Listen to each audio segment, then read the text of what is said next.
Good morning, all of you. This is Parvez here. Guys, today I will discuss about oscillation. आप लोग को पता होगा कि सिंपल हार्मोनिक मोशन। सबसे पहले हम लोग स्टार्ट करते हैं। तो इसमें क्या है कि ऑसिलेशन में हम लोग को कुछ वर्ड मतलब कि ध्यान में रखना पड़ता है, जैसे what is periodic motion, what is time period, what is frequency, what is oscillatory motion. सबसे पहले हम लोग डिस्कस करते हैं कि व्हाट इज ऑसिलेटरी मोशन। तो सबसे पहले मैं यहाँ लिख रहा हूँ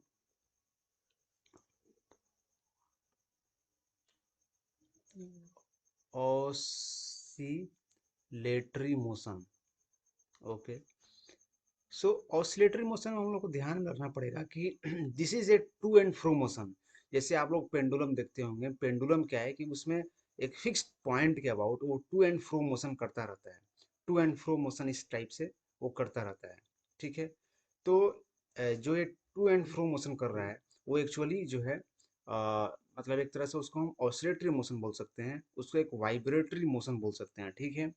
और एक चीज़ एक्चुअली हम लोग को ध्यान में ये रखना पड़ेगा कि जो ऑसिलेटरी मोशन होता है वो फिक्स्ड पॉइंट के अबाउट होगा। जैसे आज मैं यहाँ पर एक ड्रॉ कर रहा हूँ फिगर। तो सपोज है ये स्ट्रिंग है और ये एक पेन मतलब ऑब्जेक्ट है पेंडुलम। तो जो ये टू एंड फ्रो मोशन करेगा, सब सपोज यहाँ तक आएगा, फिर इधर भी मतलब कि एंगल जो है सेम एंगल तक यहाँ पर भी आएगा। तो ये जो है टू एंड फ्रो मोशन मतलब यहाँ कभी यहाँ कभी यहाँ ऐसे करता रहेगा।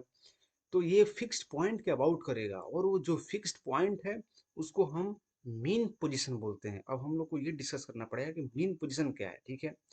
तो देखिए मीन पोजीशन वो पोजीशन है जहाँ पर मतलब कि रिस्टोरिंग फोर्स पार्टिकल का जीरो होता है। ठीक है। अब हम लोग को रिस्टोरिंग फोर्स देखना पड़ेगा कि व्हाट इज रिस्टोरिंग फोर्स। ठीक है।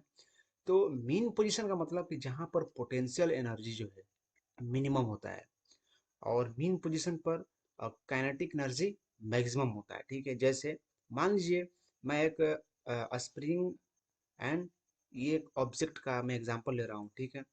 तो सपोज ये ऑब्जेक्ट यहाँ पर रेस्ट पर है। ठीक है। और इस स्प्रिंग में कोई एक्सटेंशन नहीं है, बट सपोज इसको मैं कुछ फोर्स अप्लाई करके इसको मैं राइट साइड में इसको मैं पुश या पुल कर रहा हूँ। तो क्या होगा कि ये तो मीन पोजीशन है। तो यहाँ पर इसके पास ये जो नेचुरल लेंथ में पड़ा हुआ स्प्रिंग, यहाँ पर इसके पास मैक्सिमम काइनेटिक एनर्जी होगी। अब जैसे ही मैंने इसको मतलब राइट साइड में पुल किया या पुश किया, तो फिर इसमें एक्सटेंशन होगा स्प्रिंग में। तो वो जो स्प्रिंग है वो चाहेगा कि अपने आप को नेचुरल लेंथ पर लाए।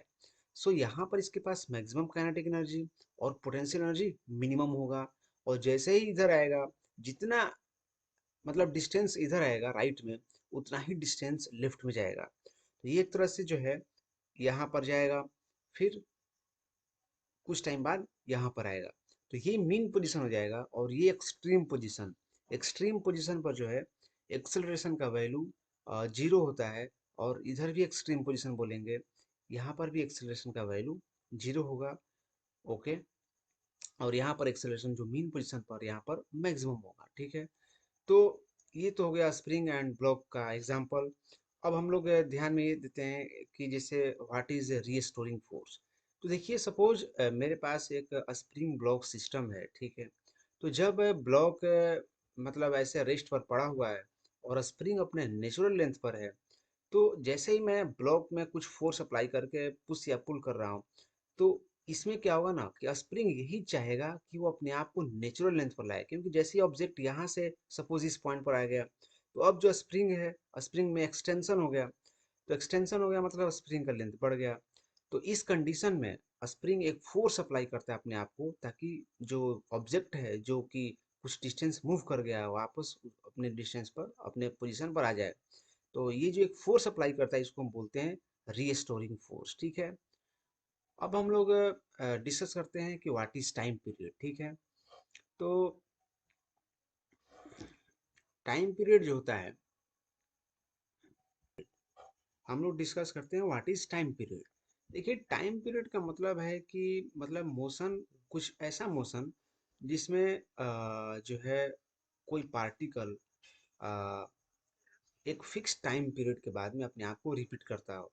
देखिए टाइम पीरियड जैसे आप लोगों को पता होगा कि डिस्टेंस अपॉन में वेलोसिटी। ठीक है। तो अब इस फॉर्मूले को अप्लाई, जैसे टाइम पीरियड जो होता है डिस्टेंस अपॉन वेलोसिटी, ठीक है, हम लोग फिक्स्ड जानते हैं 1D में। बट अब यहाँ पर जो टाइम पीरियड मतलब कितना उसने डिस्टेंस ट्रेवल्ड किया और उसका वेलोसिटी क्या था, ठीक है। तो टाइम पीरियड का जो वैल्यू आता है एक्चुअली 2 पाई अपॉन में ओमेगा आता है, ठीक है। अब हम लोग डिस्कस करते हैं कि व्हाट इज फ्रीक्वेंसी। तो फ्रीक्वेंसी जो होता है 1 अपॉन में टाइम पीरियड होता है, ठीक है। तो ये यहाँ पर देखिएगा ध्यान से, तो 1 अपॉन में अब टाइम पीरियड का वैल्यू 2 पाई अपॉन ओमेगा है, तो यहाँ पर मैंने पुट कर दिया 2 पाई अपॉन ओमेगा। तो फिर यहाँ पर जो फाइनल रिजल्ट आया omega upon 2 pi equals to frequency, ठीक है। अब हम लोग बात करते हैं कि एम्पलीट्यूड। देखिए, जैसे अगर हम स्प्रिंग ब्लॉक सिस्टम का एग्जांपल लेते हैं, ये अपने पास में स्प्रिंग है और ये ब्लॉक इससे अटैच्ड है, ठीक है। यहाँ पर ये इस तरह से फिक्स्ड है, ठीक है। और ये ब्लॉक जो है मतलब ग्राउंड पर पड़ा हुआ है, ठीक है। एक्चुअली देखिए यहाँ पर जो ब्लॉक और ग्राउंड के बीच का जो है मतलब इसको हम रफ सरफेस नहीं मान रहे हैं, इसको मान रहे हैं कि ये स्मूथ सरफेस है। क्योंकि अब वो एक अलग मतलब कि हम लोग को ध्यान रखना पड़ेगा कि अगर सपोज यहाँ पर रफ सरफेस है, तो जो ये ऑब्जेक्ट रेस्ट पर पड़ा हुआ है और मैंने इसको फोर्स अप्लाई करके इधर मैं इसको फोर्स अप्लाई किया, तो ये मीन पोजीशन है, मुझे पता है कि ये जो है मीन पोजीशन है, ठीक है। अब जैसे मैंने फोर्स अप्लाई किया तो जो ये ऑब्जेक्ट है अपने मीन पोजीशन से कुछ डिस्टेंस ट्रैवल्ड कर गया, तो ये होता है सबसे मैक्सिमम डिस्प्लेसमेंट जो होता है, एक्सट्रीम पोजीशन बोलते हैं, ठीक है, एक्सट्रीम पोजीशन। और जितना फोर्स इधर अप्लाई करके ये ऑब्जेक्ट जो है एक्सट्रीम पोजीशन पहुंचा है, सेम फोर्स अप्लाई करके इतना ही डिस्प्लेसमेंट इधर भी ये ट्रेवल्ड करेगा, तो ये भी जो है एक्सट्रीम पोजीशन हो गया, ठीक है। तो अब देखिए क्या होता है कि जैसे ये मीन पोजीशन पर ऑब्जेक्ट पड़ा हुआ है मीन पोजीशन पर, तो पार्टिकल जो होता है ना, जो मैक्सिमम डिस्प्लेसमेंट होता है, जैसे मीन पोजीशन है ये तो रेस्ट पर पड़ा हुआ है ना, अब रेस्ट पर जब ऑब्जेक्ट पड़ा हुआ है, जब मैंने अब फोर्स अप्लाई करके इसको जो है कुछ डिस्टेंस ट्रैवल करा कर यहाँ आया, और सेम डिस्टेंस इधर भी हो गया, ठीक है, ट्रैवल। तो जो है मैक्सिमम डिस्प्लेसमेंट, अब देखिए ऑब्जेक्ट पे पड़ा हुआ था तो मैक्सिमम डिस्प्लेसमेंट यही हुआ, और राइट साइड में और ये लेफ्ट साइड में मैक्सिमम डिस्प्लेसमेंट ये हुआ। तो ये जो डिस्टेंस है मैक्सिमम डिस्प्लेसमेंट, जहाँ पर ऑब्जेक्ट कुछ डिस्टेंस ट्रेवल्ड कर गया, तो इसको बोलते हैं मैक्सिमम डिस्प्लेसमेंट को एम्पलीट्यूड। तो यहाँ पर अगर सपोज एम्पलीट्यूड का वैल्यू ए नाम देते हैं, तो इधर भी एम्पलीट्यूड के वैल्यू को ए नाम देंगे, ठीक है। अब हम लोग डिस्कस करेंगे कि जैसे सिंपल हार्मोनिक मोशन के लिए क्या क्या कंडीशन हम लोगों को ध्यान में रखना पड़ेगा, नेसेसरी कंडीशन क्या क्या है। तो मैं यहाँ लिख रहा हूँ कि necessary condition necessary condition of necessary condition of simple harmonic simple harmonic motion. देखिए, मैंने आपको बताया कि जो ऑसिलेटरी मोशन होता है उसमें टू एंड फ्रो मोशन, मतलब एक पेंडुलम की बात करें तो पेंडुलम क्या है कि सपोज ऐसे उस तरह से, मतलब कि इस तरह से जो है pendulum to and fro motion करता है, तो इस टू एंड फ्रो मोशन को हम बोलते हैं कि ऑसिलेटरी मोशन हो रहा है। अब एक और वर्ड आता है उसको बोलते हैं पीरियोडिक मोशन, ठीक है। तो पीरियोडिक मोशन में क्या है कि कोई ऑब्जेक्ट जो है ना अपने आप को बार बार रिपीट करता है एक फिक्स टाइम पीरियड के बाद। जैसे मान लीजिए मेरे पास में एक स्ट्रिंग है और यहाँ पर ऑब्जेक्ट मतलब कि जैसे यह स्ट्रिंग है और ये एक ऑब्जेक्ट है, तो मैंने इसको एक सर्कुलर पाथ में घुमाने की कोशिश किया, मतलब एक इस तरह सर्कुलर पाथ में घूमना स्टार्ट किया। तो देखिए ये पॉइंट, अगर मैं इस पॉइंट को और इस पोजीशन को ए पॉइंट मानता हूँ, तो जैसे ही ऑब्जेक्ट ट्रैवल कर गया ये सर्कुलर मोशन में इस तरह से मूव करते करते करते करते वापस अपने पॉइंट ए पर आएगा, दोबारा ये मूव करते करते करते वापस अपने पॉइंट ए पर आएगा, ठीक है। तो ये एक फिक्स टाइम पीरियड के बाद में अपने आप को जो ये मोशन है, मोशन बार बार रिपीट कर रहा है। तो एक फिक्स पीरियड के बाद में ये जो ऑब्जेक्ट है बार बार अपना जो मोशन है वो दोहरा रहा है, बार बार रिपीट कर रहा है। तो इस तरह के जो मोशन को हम बोलते हैं ये पीरियोडिक मोशन है, ठीक है, पीरियोडिक मोशन। अब हम लोग डिस्कस करते हैं कि नेसेसरी कंडीशन क्या क्या है, मतलब कि सिंपल हार्मोनिक मोशन के लिए। तो देखिए, सिंपल हार्मोनिक मोशन के लिए तीन वर्ड हम लोग को ध्यान में रखना पड़ेगा। पहला है इसमें कि ऑसिलेशन, और दूसरा रीस्टोरिंग फोर्स, और जो तीसरा है वो है अपना पीरियोडिक मोशन, ठीक है। तो जैसे फर्स्ट, इन लीनियर एसएचएम, मतलब कि लीनियर एसएचएम जो है simple case of oscillatory motion. आप लोग एक बार ध्यान दीजिएगा, मैं लीनियर क्यों लिख रहा हूँ, क्योंकि यहाँ पर कुछ डिफरेंट टाइप के एसएचएम भी होते हैं, जिसको हम मतलब कि जैसे एंगुलर एसएचएम बोलते हैं, ठीक है। तो लीनियर एसएचएम में क्या होता है कि यहाँ पर जो है n का वैल्यू 1 होता है। अब n क्या है मैं आपको बता रहा हूँ। जैसे जो n का मतलब, इसमें एक चीज ध्यान रखना पड़ेगा कि जैसे n जो है एक नंबर है, एक पावर में आता है। मैं अभी तुरंत बता रहा हूँ आपको, नेक्स्ट कुछ स्लॉट आपको दिखाऊंगा, उसमें n का वैल्यू मैं आपको समझाऊंगा, ठीक है। अभी आप इतना ध्यान रखिए कि जो n है यहाँ पर n का वैल्यू 1 होता है, ठीक है। अब सेकंड में क्या है कि रीस्टोरिंग फोर्स। तो रीस्टोरिंग फोर्स जो होता है डायरेक्टली प्रोपोर्शनल टू -x। अब x क्या है, ये डिस्प्लेसमेंट है, ठीक है। तो रीस्टोरिंग फोर्स को हम लिखते हैं F, restoring directly proportional to -x, ठीक है। अब ये जो प्रोपोर्शनल का साइन है, इसको रिमूव करने के लिए मैं कांस्टेंट यहाँ पर अप्लाई कर रहा हूँ। तो जो एफ रीस्टोरिंग का वैल्यू आएगा इक्वल्स टू, मान लीजिए कि इस प्रोपोर्शनल को हटाने के लिए, रिमूव करने के लिए मैंने के लिखा, के और एक्स मतलब यहाँ पर, और ये minus, a free storing equals to जो है -kx, ठीक है। अब देखिए, अब इसमें क्या होता है कि मैंने क्या लिखा था कि F restoring equals to -kx, ठीक है। अब एक बात बताइए, जो एफ, ये तो फोर्स है, रीस्टोरिंग फोर्स, तो एफ को हम लिख सकते हैं m a equals to -kx, ठीक है।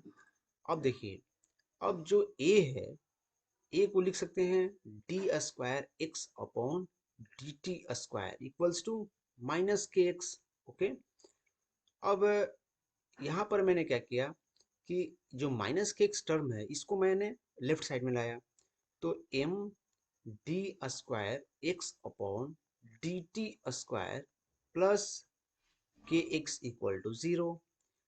अब देखिए, मैंने दोनों टर्म में डिवाइड किया m से, ठीक है। डिवाइड बाई m मैं लिख दे रहा हूँ, divide by m we get.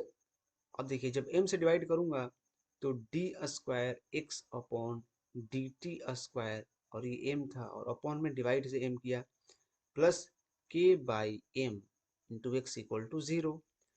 अब जो है इसको मैं फाइनली इस तरह लिख सकता हूँ कि d²x/dt² plus k by m into x equal to 0।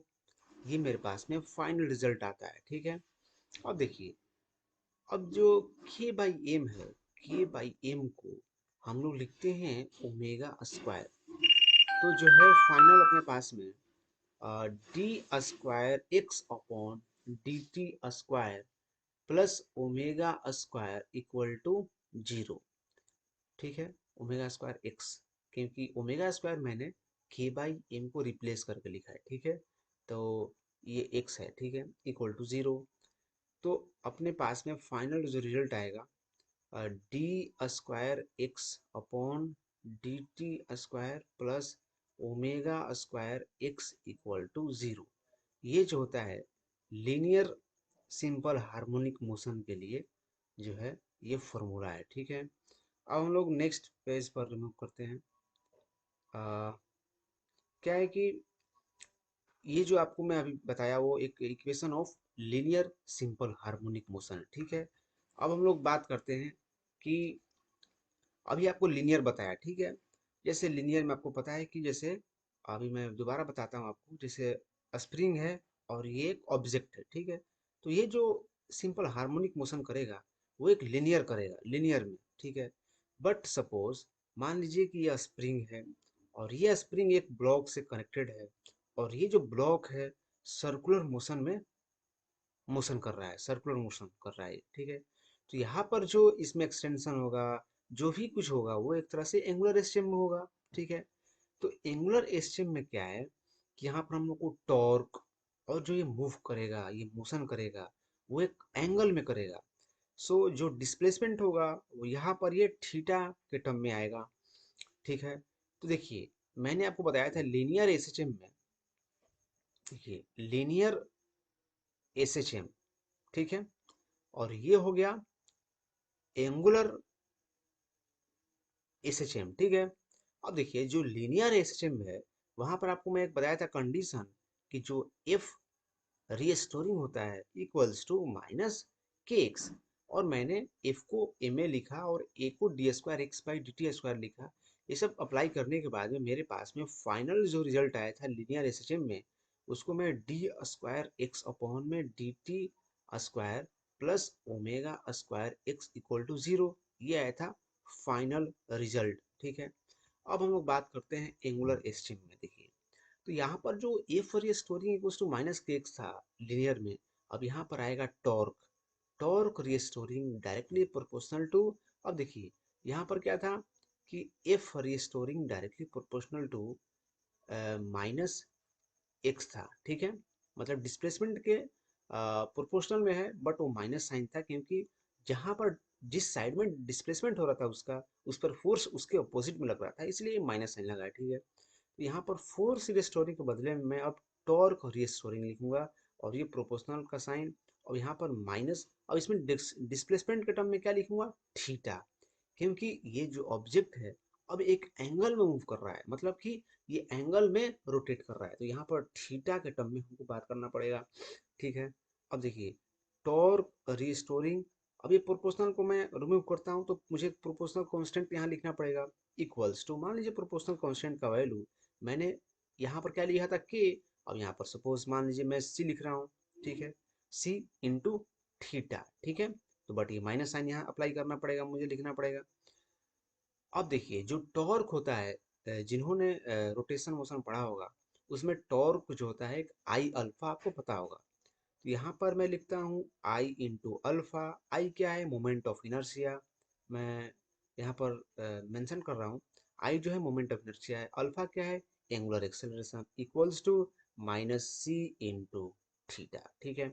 अब देखिए अब जो अल्फा है, अब आप लोग को एक चीज बता रहा हूँ, जैसे ओमेगा जो होता है इसको हम लोग डी थीटा अपॉन में डी टी लिख सकते हैं। अब जो अल्फा है इसको हम लोग क्या लिख सकते हैं, डी स्क्वायर थीटा अपॉन में डी टी स्क्वायर, ओके। तो ठीक है, अब मोमेंट ऑफ इनर्शिया तो आई है, अब अल्फा को मैं क्या लिख सकता हूँ, देखिए डी स्क्वायर थीटा अपॉन में डी टी स्क्वायर, ठीक है, equals to minus c into theta, ठीक है। अब इसके बाद में I d square theta upon में डी टी स्क्वायर, अब जो माइनस सी थीटा था राइट साइड में उसको मैंने लेफ्ट साइड में लाया, तो क्या हो जाएगा, plus c into theta equal to zero, ठीक है। अब मैंने दोनों टर्म को डिवाइड किया मोमेंट ऑफ इनर्शिया से, आई से, तो डिवाइड बाई आई, ठीक है। तो अपने पास क्या आएगा final result, D square theta upon D T square, अब आई यहाँ पर था, ठीक है, और आई मैंने डिनोमिनेटर में लिख दिया, प्लस क्योंकि डिवाइड किया हूँ अपॉन में आई कर दिया, थीटा इक्वल टू जीरो, ये आई आई कैंसिल हो जाएगा, क्या बचेगा, d square theta upon D T square plus C by I into theta equal to zero, ठीक है। अब यहाँ पर जो एंगुलर स्टेम में है ये सी बाई आई को मुझे ओमेगा स्क्वायर लिखना पड़ता है, इसको हम लोग एज्यूम करते हैं। तो डी स्क्वायर थीटा अपॉन में D T square plus omega square theta equal to zero, ये जो कंडीशन है ये कंडीशन है एंगुलर स्ट्रीम का। एंगुलर एसएचएम के लिए कंडीशन है। ठीक है, ठीक है, आया समझ में। अब हम लोग नेक्स्ट बात करते हैं कि जो है अ, मतलब कि हम लोग ध्यान ये रखेंगे कि जो ओमेगा क्या है, टाइम पीरियड क्या है। ठीक है, तो एक बार आपको मैं कंपैरिजन करा दे रहा हूँ कि लीनियर एसएम जो है, मतलब कि जो लीनियर एसएम, और यहाँ पर मैं आपको बता रहा हूँ एंगुलर एसएचएम। ठीक है, तो लीनियर एसएचएम में आपको समझ में आ गया कि जो फोर्स रेस्टोरिंग होता है वो directly proportional to minus displacement. और यहाँ पर जो फोर्स यहाँ पर नहीं होगा, यहाँ पर क्या होगा, टॉर्क होगा। तो हम लोग टॉर्क लिखते हैं यहाँ पर, torque restoring directly proportional to minus displacement, ये हम लोग को ध्यान में रखना पड़ता है। ठीक है, यहाँ पर जो अपने पास में जो इक्वेशन आएगा वो आएगा डी स्क्वायर एक्स अपॉन में D T square plus K by M into x equal to zero. और यहाँ पर जो आएगा रिजल्ट डी स्क्वायर थीटा अपॉन में D T square plus C by I into theta equal to zero. अब इसको मैंने ओमेगा लिख दिया था in case of angular SM. ठीक है, और यहाँ पर मैंने ओमेगा लिख दिया था in case of linear SM. ये अपने को ध्यान में रखना पड़ेगा। ठीक है, अब हम लोग बात करते हैं टाइम पीरियड के। ठीक है, तो देखिए जो टाइम पीरियड होगा इन केस ऑफ, मैं लिख रहा हूँ in case of linear S H M. ठीक है, देखिए टाइम पीरियड का फॉर्मूला होता है 2 पाई अपॉन में ओमेगा। ठीक है, अब वहां पर आपको पता है कि जो अपने पास में इक्वेशन था omega square equals to K by M था। अभी आप लोग ध्यान दिए थे ना, जैसे D square x upon D T square plus K by M equal into x equal to zero था। तो मैंने इसको क्या लिख दिया था, ओमेगा स्क्वायर। तो ये अपने पास में क्या आया था result, D square x upon में D T square plus omega square x equal to zero.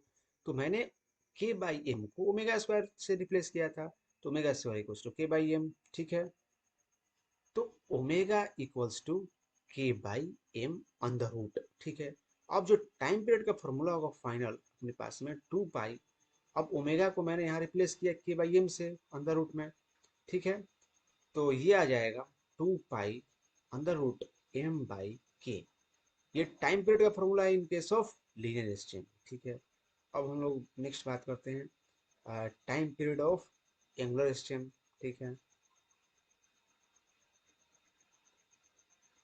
अब हम लोग बात करते हैं कि टाइम पीरियड ऑफ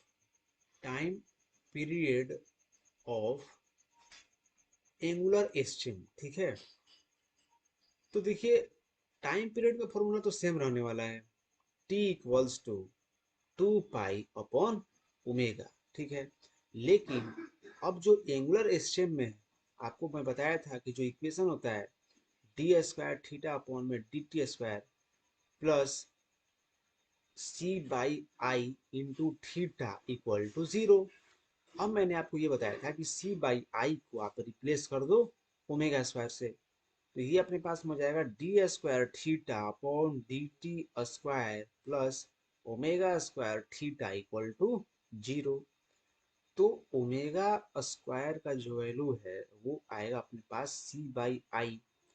तो ओमेगा का जो वैल्यू होगा सी बाई आई अंडर रूट।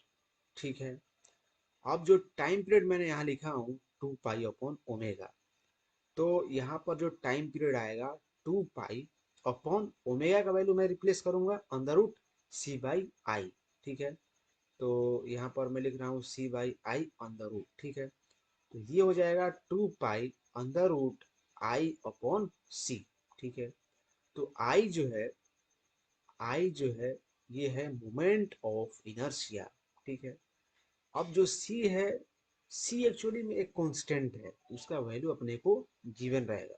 ठीक है, कांस्टेंट है, तो उसका वैल्यू हम लोग को दिया रहेगा, आपको क्वेश्चन में मेंशन रहेगा। ठीक है, अब हम लोग बात करते हैं फेजर।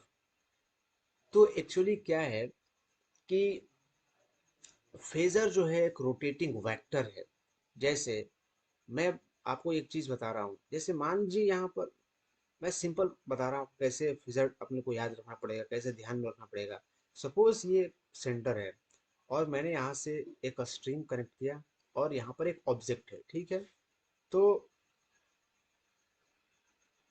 अब इसमें क्या है,